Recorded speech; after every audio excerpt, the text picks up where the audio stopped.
Oke, kembali lagi di channel saya. Makasih buat kalian yang sudah mengklik video ini. Kita tahu ya, beberapa hari yang lalu forum diskusi Refli Harun dan kawan-kawannya dibubarkan orang tidak dikenal, OTK ya. Dan kali ini Pak Jokowi jadi sasaran tuduhannya.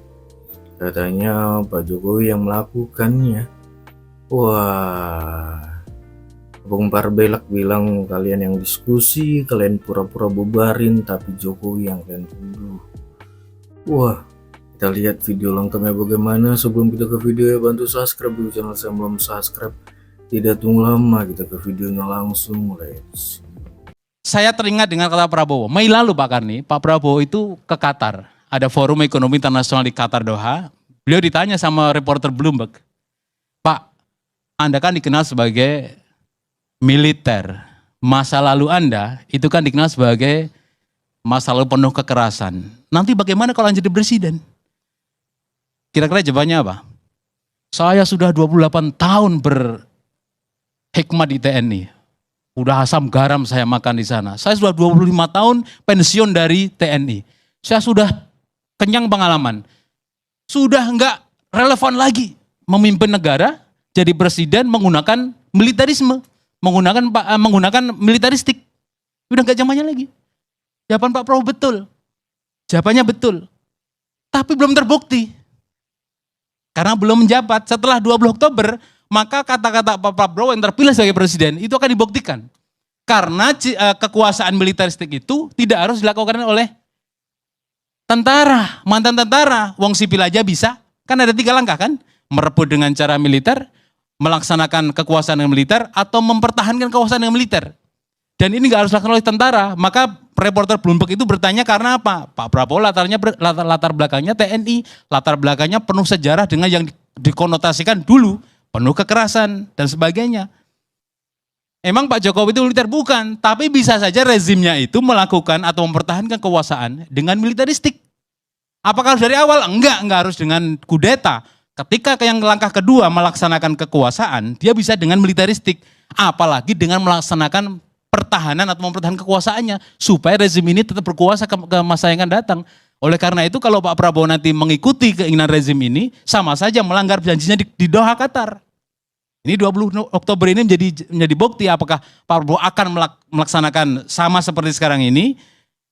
Tidak harus dari awal Pak Jokowi melakukan ini, rezim Pak Jokowi, tapi di tengah-tengah bisa. Demi apa? Ya mengamankan keluarganya. Ya tidak harus dengan urut linear kayak keinginan Pak Saidudu. Seharusnya kan gini, apa nggak salah tempat, nggak gitu. Justru di tengah-tengah orang yang tidak menduga, di situ terjadi peristiwa bullshit. Supaya responnya seperti apa? Saya kaget juga itu ketika Pak Kapolda kalau nggak salah mengatakan akan memanggil penyebar videonya. Ini kan lucu, video kekerasan itu terbuka, viral di media sosial, semua orang, jutaan orang bisa melihat, langsung nggak ada editan, original. Bagaimana mau memanggil penyebar videonya? Ini kan kebiasaan, kayak di ITE kan, penyebarnya dipanggil. Ini kalau dipanggil apa anunya? Kesaksian langsung mata, sekasat mata, ini udah tahu lah, semua sejuta orang sedunia, jutaan orang tahu ini kekerasan yang tidak perlu terjadi di negara Indonesia yang menganut demokrasi. Karena apa ya? Karena kekerasan itu musuh pertama demokrasi kok. Demokrasi kan dibuat awalnya, kalau nanti Pak Ferry Amsari, demokrasi itu dibuatkan untuk menghilangkan kekerasan. Lah ini loh malah menonjolkan kekerasan. Malu, Indonesia itu malu. Itu ada lembaga Pak Susno, namanya The Economics Intelligence Unit. Itu membuat peringkat-peringkat. Indonesia itu paling atas. Betapa lemahnya mengelola demokrasi oleh rezim 10 tahun terakhir. Nggak tahu dari mana itu penelitiannya. Tetapi ini memalukan betul. Kalau nggak mau ada kekerasan, yo jadi kayak Saudi aja, jadi kerajaan, jadi khilafah. Nggak boleh demo, nggak boleh diskusi, nggak boleh dialog. Padahal salah satu ciri demokrasi itu adalah membiarkan masyarakat turut serta entah langsung atau tidak dalam mengelola negara. Lah sekarang lo sipil diskusi dibubarkan. Lalu apa mana demokrasi di Indonesia ini? Sudahlah ganti aja. Kalau nggak berani pakai demokrasi sungguh-sungguh ya. Jadi ini tantangan bagi pemimpinan masa depan. Pak Prabowo mau meneruskan tradisi ini atau mengganti dengan yang lebih baik. Kalau Anda ingin dicintai masyarakat dan ingin dianggap legitimate. Gitu Pak Karni. Baik, tapi apa menurut Anda tujuannya apa? Dalam perspektif perpindahan kekuasaan, itu kan seharusnya soft landing. Tapi ada pihak-pihak kelompok lain menurut saya, ini yang bermain di lingkaran Pak Jokowi ini. Entah siapa yang dipermalukan, entah Pak Jokowinya atau Kapolrinya. Karena kalau saya lihat respon Pak Kapolri tidak ada sama sekali, saya nggak tahu ya. Tapi secara kasat mata tidak ada responnya. Seharusnya Pak Kapolri kan malu. Ini kan kita kebobolan nih, masa anggota saya, anak buah saya nggak mampu menangani kekerasan di depan mata. Kan kira-kira seperti itulah. Respon tercepat 10 menit pertama, saya nggak lihat itu. Masa sehari setelahnya baru ditangani, ini telat, responnya lambat. Maka dari itu Pak Prabowo udah janji awal-awal itu. Ini saya hanya membaca berita ya, rakyat saya harus aman nanti. Harus lebih baik daripada kemarin. Ini apakah sindiran pada kejadian atau tidak, tapi perkataan itu pernah keluar dari Pak Prabowo. Jadi ini kejadian ini saya duga, ini ada yang bermain ya di lingkaran istana, yang punya kekuatan, punya anggaran, punya pasukan, yang ingin mempermalukan keamanan di negeri ini, terutama keamanan dalam negeri, situasi politik yang ingin mereka kacaukan. Maka saya bilang ini bullshit, penimbul situasi, akan ditunggu siapa yang merespon. Responnya seperti apa, nanti akan dianalisa. Kalau orang bilang Mas Refli, toss on the water, dites dulu, responnya seperti apa. Oh responnya ternyata bingung nih Pak Saididu mengatakan ini apa ya maksudnya ya. Salah tempat, salah sasaran, salah lokasi dan sebagainya. Justru itulah maksudnya supaya orang nggak bisa menebak apa di balik ini yang akan terjadi. Baik. Jadi bicara tentang dalang ya dalam suatu peristiwa. Jadi kalau biasanya kalau peristiwa besar terjadi ya, ini sekarang kita berusaha dulu untuk berpikir objektif ya. Kita nggak berpihak ke kiri dan ke kanan ya. Walaupun sebetulnya hati ini kepengen ke kanan kan begitu. Ya. Jadi peristiwa terjadi itu ya ketika kita mau menganalisa ya apa efeknya, kenapa seperti ini ya kan, bagaimana caranya, bagaimana kejadiannya ya, kita harus tahu siapa-siapa yang terlibat di dalam peristiwa tersebut ya. Yang pertama itu ya kita harus tahu siapa yang terlibat itu, yang pertama sudah pasti ya anggota forum ya, forum tanah air ya. Baru yang kedua ya sebagai pelaku penyerangan. Ya, itu dia. Baru yang ketiga yang terlibat di dalam peristiwa tersebut adalah kepolisian. Yang keempat yang terlibat dalam peristiwa tersebut itu adalah pihak dari hotel, ya, pihak dari hotel. Yang kelima, ya, yang kelima itu walaupun dia tidak tertangkap kamera dan juga ada di dalam hotel, ya, tapi di sekitar itu ada satu aksi, ya, satu kumpulan massa yang sedang melakukan demonstrasi, ya. Kalaupun secara tidak langsung, yang penting ada kaitannya dengan peristiwa tersebut. Nah, setelah kita mengetahui siapa-siapa ya yang terlibat di dalam peristiwa tersebut, nah, mulai nih kita pilih dan pilih, ya, kita pilih dan pilih. Siapa kira-kira kemungkinan, ya, yang kemungkinannya, ya, menjadi pelaku dan menjadi korban, kan begitu ya. Mereka mengatakan bahwasanya mereka menjadi korban ya, dan mereka mengatakan bahwasanya ada pihak lain yang dituding sebagai pelaku, tapi kan tidak menutup kemungkinan dia korban, dia juga pelaku. Contohnya pelaku bunuh diri. Iya kan, itu kan tindakan kejahatan menghilangkan nyawa seseorang, dan seseorang itu dia sendiri. Gitu dia ya. Jadi jangan jangan terlalu kita pakai sumbu pendek kita untuk menarik kesimpulan, nggak boleh. Jadi ada beberapa kemungkinan siapa di balik ini menurut analisaku ya. Kalian setuju nggak setuju lebih bagus, sama-sama bagus. Kalian setuju sama ILC pun juga bagus. Setuju sama kepolisian lebih bagus lagi.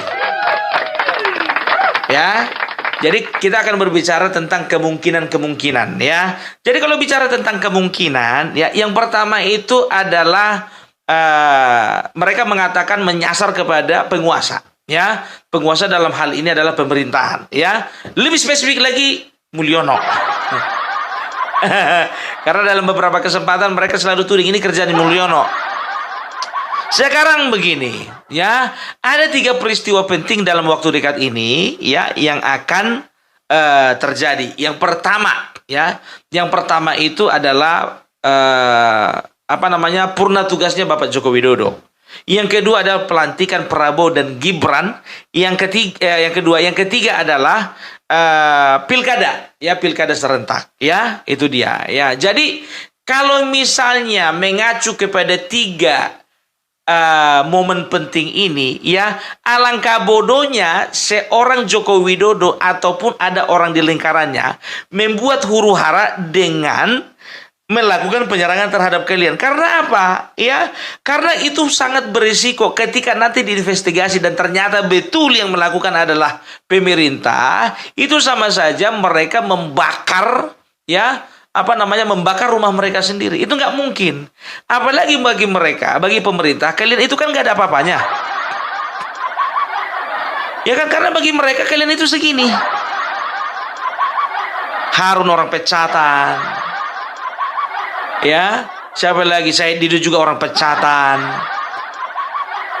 Siapa lagi? Din Samsudi juga kalau nggak salah pernah di pemerintahan, tapi oleh karena mungkin kurang kompeten, dia pecatan juga. Atau diberhentikan lah, katakanlah, nggak dipecat, diberhentikan. Setelah itu siapa? Ada Gatot Nurmantio, walaupun tidak ada di dalam, tapi kemarin itu kalau nggak salah Refli Harun mengatakan bahwasanya ada seseorang yang nanya, Pak Gatot di dalam nggak? Oh, berarti kan juga ada kaitannya. Gatot juga dipecat. Jadi banyak kali pecatan di dalam. Ya, Abraham Samad dipecat. Diberhentikan Abraham Samad, biar tahu kalian, ya kan? Makanya tahun 2011 dia sampai 2015, ya, 11 sampai 15, ya kan? Dia mengatakan di media bahwasanya saya dan juga salah satu petinggi itu, kami itu disingkirkan katanya, ya. Itu artinya dia itu merasa sakit hati dengan pemerintah, ya. Tahun 2015 dia diberhentikan, 2015 itu adalah masa Joko Widodo. Jadi orang-orang pecatan semua rupanya di dalam, ya, orang-orang yang sakit hati. Jadi bisa dikatakan bagi pemerintah kalian itu nggak ada, kalian itu sampah, ya, kalian itu nggak dianggap gitu loh, ya. Jadi bagi mereka ya nggak usahlah terlalu diapakan kali lah, nggak usah terlalu dipusingkan kali. Sedangkan anak ingusan yang kalian bilang itu si Kaisang sama juga Gibran juga kalian juga nggak ambil pusing orang itu, ngapain pula kan begitu? Ya receh, terlalu receh kalau cuman untuk melakukan penyerangan kepada kalian itu receh. Nah, mungkin kalian sadar juga kan, akhirnya apa? Ketika ditangkap pelaku maka kalian berhentilah koar-koar. Ya paling kalian berteriak-teriak, ini penguasa. Itu dia. Ya, itu dia yang kemungkinan pertama. Jadi gugur ya, kalau gue bilang gugur ya. Baru kemungkinan kedua, ya, adalah pihak kepolisian, kata mereka, ya. Jadi sekarang begini, ya, Refli Harun pun sendiri mengatakan bahwasanya di dalam, ya, mana tahu ada konflik internal di dalam kepolisian. Ngomong kau hati-hati. Di dalam kepolisian itu masih ada Bapak Kapolri Listio Sigit. Jadi dia berasumsi bahwasanya, ya, ada pihak-pihak yang ingin memecah belah kepolisian, ya kan? Sekarang begini. Kalau misalnya kepolisian, ya, punya konflik internal, ya, ngapain melibatkan kalian? Udah aku bilang tadi, nggak dianggap kalian untuk apa? Nggak ada untungnya. Iya kan?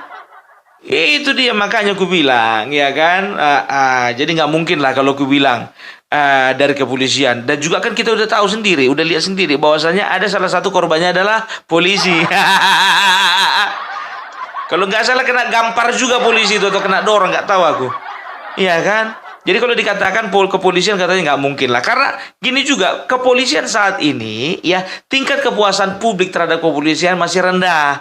Apakah mereka mengambil risiko dengan mengkoordinir penyerangan atau membantu penyerangan terhadap kalian itu? Apa itu nggak mempertaruhkan reputasi mereka? Mikir.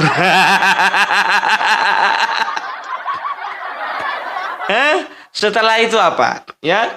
Setelah itu, ya, ada kemungkinan ketiga lagi. Yang pertama penguasa, yang kedua kepolisian. Yang ketiga, kemungkinan dalangnya itu adalah kalian sendiri. Kenapa enggak? Katakanlah 2, 3 atau bahkan sebagian besar kalian orang nggak tahu, tapi 2, 3 orang mungkin mereka berkomplot. Mereka sudah kompromi. Ya, itu dia. Oh, nggak kuat alasanmu itu, Bung, katanya. Sekarang begini, ada beberapa hal yang mencurigakan ya. Yang pertama, ini yang pertama nih ya. Ketika ada kejadian tersebut ya, apa yang dilakukan orang biasanya ketika mengalami penyerangan tersebut? Lari. Ini kalian foto-foto kalian. Kalian kamera orang, kalian ambil gambar ya. Kalau memang contohnya, apalagi kalian udah lihat yang masuk itu tinggi hitam kelam. Wah, ini nggak, udah susah ini, penghisap darah ini semuanya ini. Ayo kabur. Otomatis juga ketuanya itu siapa itu? Tata Cassandra itu. Itu harusnya dia itu langsung komando untuk semuanya lari keluar daripada gedung, meminta pengamanan kepada pihak keamanan. Itu apanya? Itu logikanya ya. Ya, dapat ya. Gitu. Coba lihat kalian, banyak kali yang ngerekam. Gitu dia. Kalau misalnya contohnya ya, kalau misalnya itu adalah pure memang penyerangan, mereka juga harus berpikir.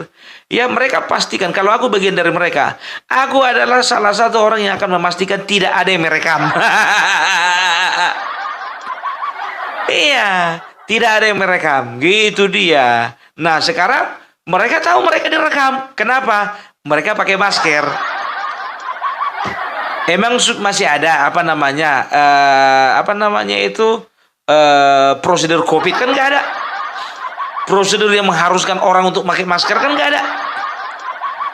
Karena mereka tahu mereka akan direkam, makanya mereka pakai masker. Sudah jelas. Ya, baru berikutnya kecurigaan ya. Kecurigaan berikutnya ya. Kenapa yang dirusak barang-barang murahan? Spanduk, layar LCD. Kenapa nggak laptopnya dibanting? Atau diambil semuanya kamera kalian itu ditumbuk dipijak-pijak di situ. Paling dibalik-balikkan meja. Kalau meja dibalik-balik nggak rusak itu. Pikir orang itu tinggal dibalikkan lagi. Iya kan?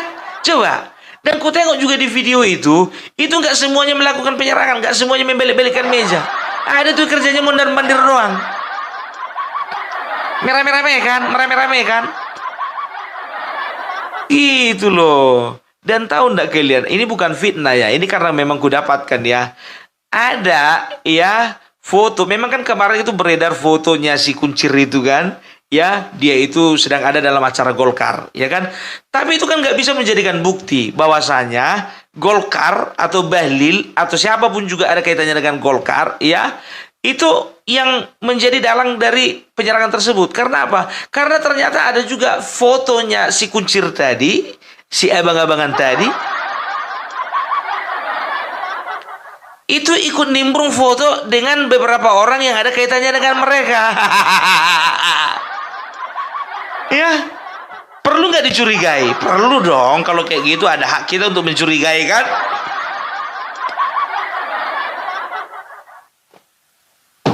Itu dia ya. Nah, jadi ada beberapa hal yang lainnya juga ya. Setelah itu apa? Kecurigaan kami ya.